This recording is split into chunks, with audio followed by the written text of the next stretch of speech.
হরে কৃষ্ণ, রাধে রাধে। সকল গৌর ভক্ত চরণে আমার কোটি কোটি প্রণাম। আজকের উত্থান একাদশীর পালনার প্রসাদ, এ দেখো আমাদের গোবিন্দ গৌরনীত প্রসাদ।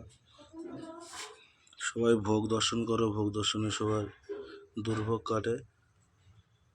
এই হচ্ছে লক্ষ্মীনারায়ণের প্রসাদ, আর এই হচ্ছে আমার গোবসুনা।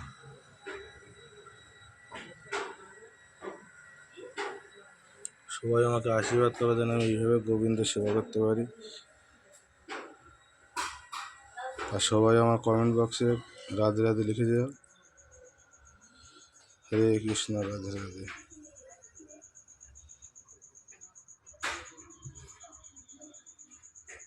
আজকের এই ভিডিও এই পর্যন্ত, পরবর্তী ভিডিওতে আবার দেখা হবে। গোপু সবাইকে বলো রাধে রাধে। সবাই কমেন্টে রাধে রাধে লিখে দিও, আর কে কে পড়ানো করেছো সবাই কমেন্টে লিখে দিও। হরে কৃষ্ণ, রাধে রাধে।